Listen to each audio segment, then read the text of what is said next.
welcome back to English Ambition, and I am Kakuli. And as promised with you earlier, today I am here with the first episode of Tips from Toppers.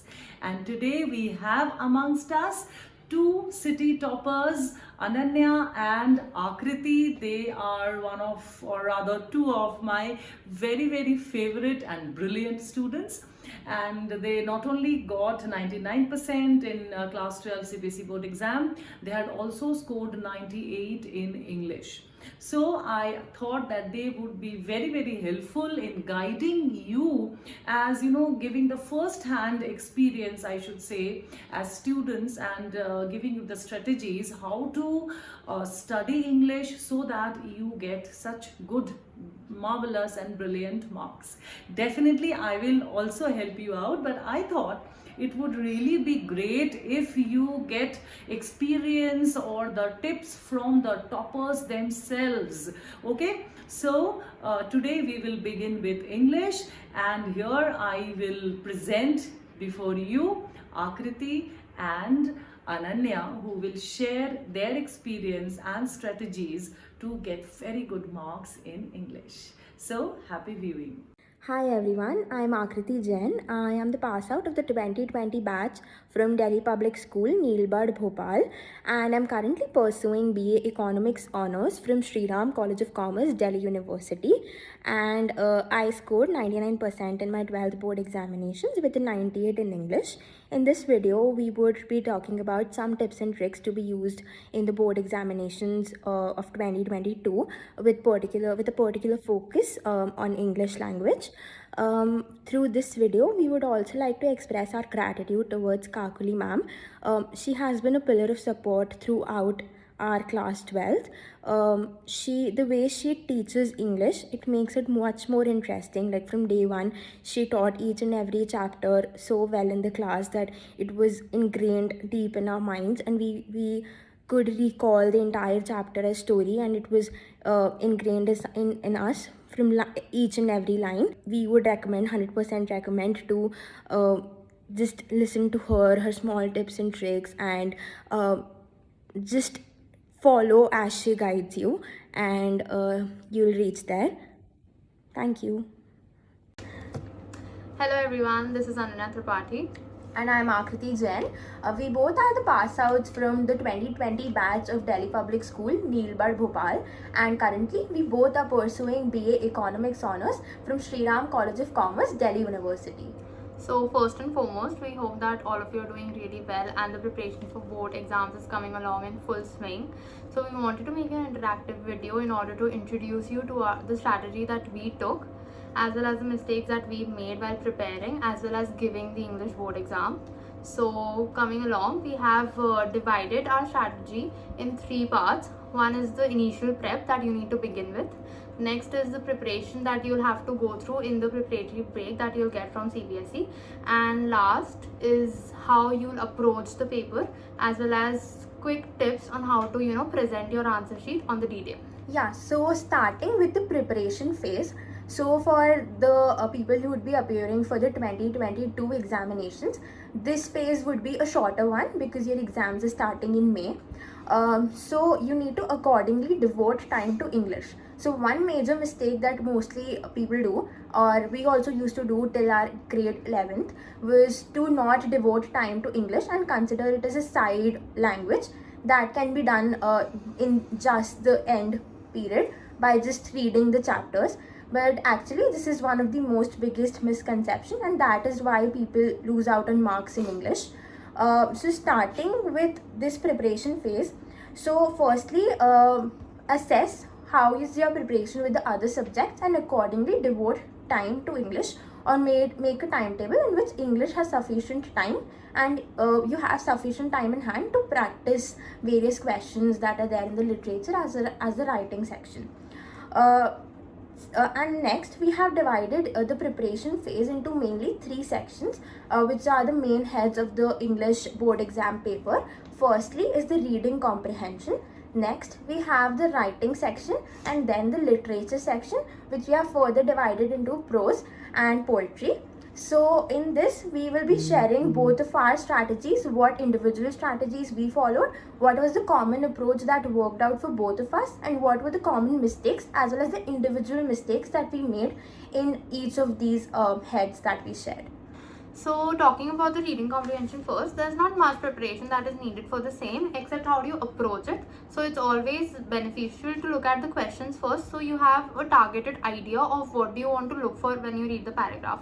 And then what is important is that you have a good practice of reading through a lot of information very quickly, so you can just swift through it.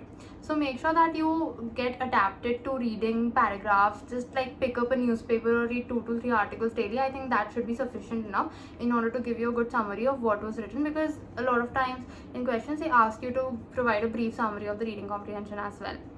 So this is all. Alright, so moving on to the writing skills section. So till grade 11th, what I used to do, and I think this was a major mistake on my part, that for the writing skills section, I used to just study the formats a day or 2 days prior to the examination, and then just go there and use my creative skills to put the entire content into the format that I studied. But that usually didn't work out for me, as I used to lose a major chunk of my marks in the writing skills section only. I think more or less I agree with you, because this is something that I also used to do, and after realizing my past performance, I realized that when it comes to writing skills, the most important thing is to practice.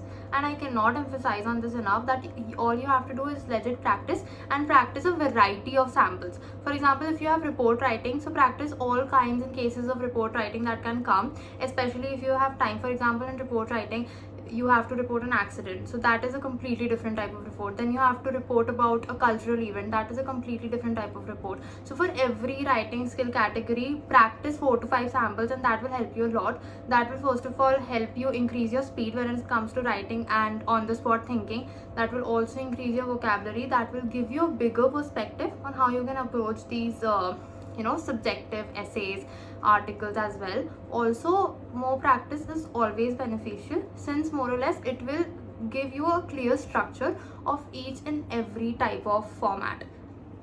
Yeah, so moreover, I also followed a very similar strategy to Ananya.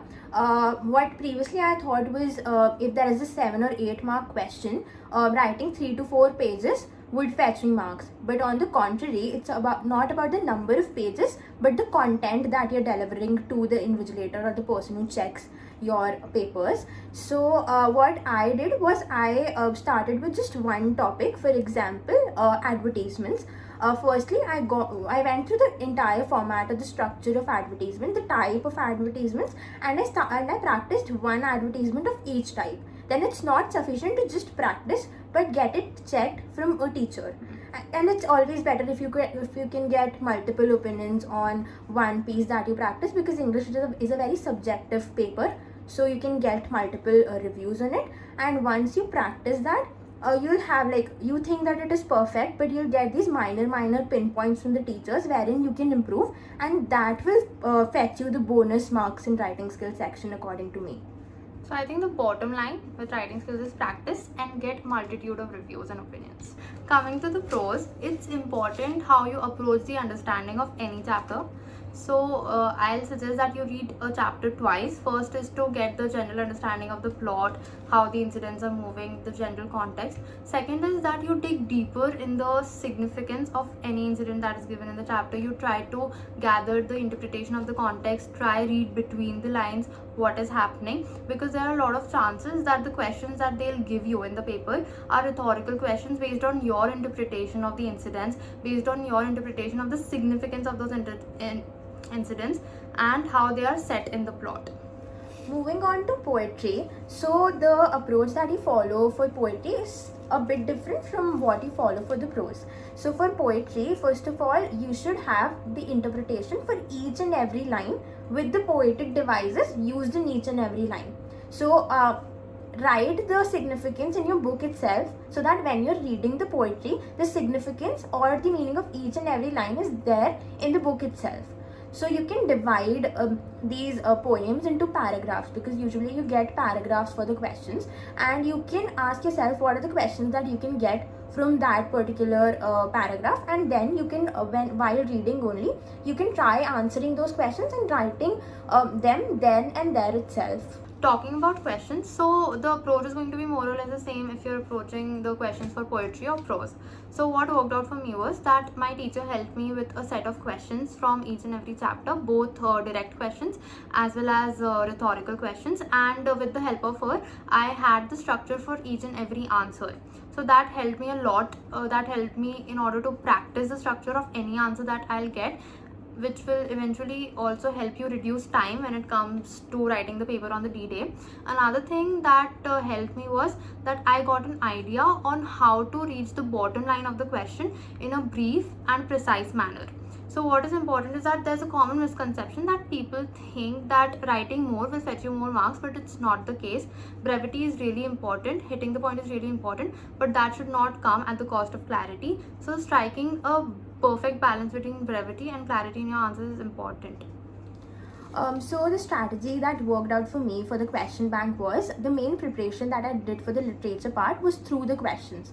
So I used to discuss points with either my batchmates or my teacher as to what all points would come under a particular question. If it is for 3 marks, I used to ensure that I have 3 points in mind for that particular question. If it comes as a long answer for 5 to 6 marks, I have 5 to 6 solid points that would come under that question. So for each chapter, you'll find that there are about 3 to 4 questions which usually come in the long answer part, and if you do those questions, they automatically cover the 2 marker or 3 marker questions that come.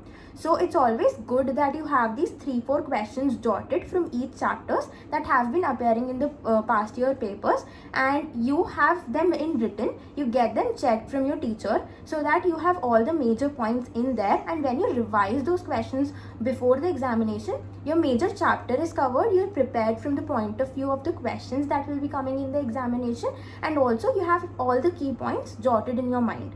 So this is the strategy for questions. So let's talk about how you're going to divide your preparatory leave. It's very important that you structure your entire preparatory leave in such a manner that you have enough time to revise all the chapters and poems thoroughly, all the questions thoroughly, and also revise the writing skills and practice them.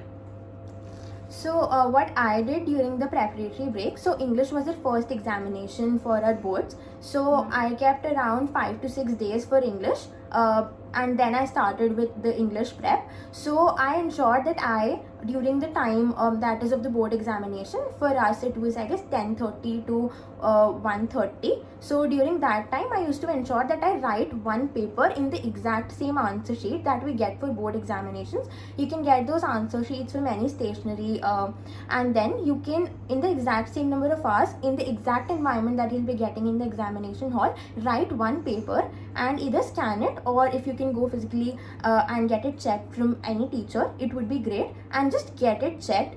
Ensure that you do exact same things that you're planning to do on the board exam day in that paper, so that you get the exact number of marks from the teacher that you will get in the board paper if you submit that exact paper, and track your progress throughout the preparatory break. This is the strategy that worked out for me the most, and this is a highly recommended strategy from us for not only English but for all the examinations that you'll be appearing for. Also, one thing that I want to add here is that try to practice 3 to 4 papers from different approaches. Like start from different sections every time, so you work out the optimum combination for you, because it's very important. This is something that I faltered at. I didn't practice a lot of papers, so I couldn't come to an optimum strategy. So when I was writing my main paper on the board exam, so I lost a bit of time, so I had to rush in my last section, so that actually ruined my presentation, which might have been the reason of losing a few marks. So this is something that you all figure out in the preparatory only. And adding on to this, one more thing, that earlier I used to think that doing literature section first is good because you have just revised the literature and it's just going there and writing the answers. But actually the strategy that worked out for me was doing the reading comprehension first, because then I could think in a more innovative manner for the writing skills section and for the literature section. So if you do this, how to analyze is by 2 approaches. First is the time taken, and second is the marks you get, and the optimum combination that appears that you can follow on the board day. So let's talk about what you're going to do on the D-Day. So just a reality check, no matter how hard you prepare before like in your preparatory leave or in the initial days. It's always going to matter what you do on the main day. So my approach here was that I didn't study at all the very morning of the board exam. I just wanted to keep my mind fresh. I wanted to have a clean slate, so at the end of the day I can focus on what's coming. So just a friendly tip, that don't discuss here and there about formats. Don't go on like just rushing through papers, rushing through the answers at the last moment, because that won't work out in most of the cases. To have like any stress at that time, I didn't want to go like shit, I didn't study this, shit, I didn't read this, I don't remember this, because that will really mess up your mind and it will prevent you from focusing. So it's very important that in the very morning you have a clean slate, and so you can focus finally on what's going to come and what's not. So moving on to the strategy for during the examination. So what you all have done up till now is fine. Now it's about how you put that entire thing into that particular answer sheet that you're writing in the next 3 hours.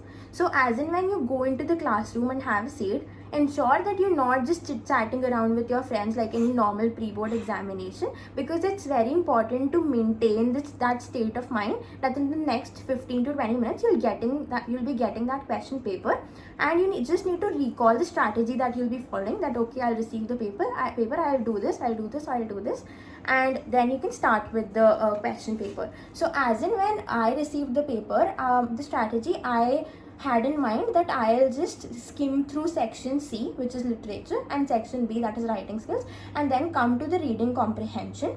I ensure that in the 15 minutes reading time that we are given, I'm able to go through the questions and just mark in the reading comprehension as to what all will be their answers. So as soon as we get the answer sheet, I just ensure that I have this 30-minute period. Keep a very solid track on time, so that you have like 15 to 20 minutes at the end of your paper to just refine it, underline, and if there are some minor mistakes, you have time to rectify it. So ensure that in 30 minutes, I guess the time duration this year is different, so divide it accordingly, but I ensure that in 30 minutes I'm done with the reading comprehension. Then in the next phase, for the writing skills, I am able to deliver what I want to say in a very clear and crisp manner, and every question I divided the time. So you know beforehand that one notice is going to come, one advertisement is going to come, one letter is going to come. So obviously the time you'll take on advertisement would be very less than the time you'll be taking on the letter. So you can divide like 5 minutes or 10 minutes, I'll be done with the advertisement. Next 10 minutes, I'll be done with the notice writing, and 15 minutes, I'll take my time and write the letter properly, because it's of more marks. So you should have this time duration also in your mind, and it's very important that you highlight or underline the keywords in the letter, in the notice, and also in the reading comprehension answers. So what I did was, for the keywords, I used a single line, and after every question, I used a double line for the invigilator or for the checker to know that I'm switching questions. Then for literature section, it's always good that when you start writing the answer, at the top of your answer, you have the name of the chapter by author, and then you start the answer. Again, if the question is for 2 marks, ensure that you have 2 very solid points for the answer, and you just end it in 3 to 4 lines. You should not roam like just beat around the bush and write 5 to 6 points, so that the invigilator or the checker is finding where is the exact point that you're trying to communicate. In very brief 2 sentences, just end the answer with the points you're trying to communicate, and then moving to the long answer. That's the main part where the marks are deducted, because English papers are very subjective when it comes to the checking. So just ensure that again you have the heading by author, and then before you start writing the answer, in the answer sheet, list down those 7 to 8 points about which you will be writing in the long answer, because you have various points in your mind that you want to cover in that long answer, but it tends to get missed. So just write down those 7 to 8 points, and while writing, elaborate upon them. This way you won't miss any point, and you'll have a very clear structure to your answer. Also, presentation is very important when it comes to board exams. So make it a point that you divide your answers in clear-cut paragraphs. Don't try to write it in one big paragraph, and don't go on filling pages. Just don't, because it's important that you are also like reaching out to the psychology of the checker. So you divide your answers in paragraphs. You carefully highlight the main points. And also another thing that is important is that even if you have a good vocabulary and you want to showcase it, it's well and good, but don't go on decorating your answers or your articles with just flowery words, because sometimes it gets really confusing and that can be really frustrating for the person who is checking as well. So it's important that you are clear and concise. And also, if you want to add on to good vocabulary, use words that are common rather than very rare. So in order to conclude this, we both would just like to give a 3 major takeaways from this session. So first for me would be to have a clear structure beforehand only for each and every answer, maybe not each and every, but the important answer for each chapter and poems. Second would be to practice everything from writing skills to even reading comprehensions, and of course structuring your answers is very important, so that will also carefully come from practicing and getting a variety of reviews and opinions from teachers. Third would be to, of course, stay calm on the D-Day. It's very important that no matter the status of your preparation, you have all your wits on the main day at the time of the paper. So the top 3 takeaways for me would be, first of all, and the most important one, to solve as many papers in the actual environment of the board examination and getting it checked and self-evaluating. This was the most important takeaway for me. The second one was to give equal importance to each and every section that you get in the examination, on being very concise, the English paper, and not neglecting any section or underestimating any section, as you may say. And thirdly, having my own strategy at the end of the day, and having a strategy to a point that I know which question would take how much time in the main paper. This helped me sail through the paper in a very smooth manner, and we hope that we were able to give a little something to you so that you can follow it in the board examinations. And we would also like to extend our heartfelt gratitude through this video to all our teachers who helped us navigate the examinations and help us prepare for the external world. Apart from that, if you all who are watching this video have any doubts or want to discuss anything related to board examinations or anything specific, you can contact us on LinkedIn, or you may also reach out to us through ma'am. So we wish you all the best and take care. All the best. Thank you.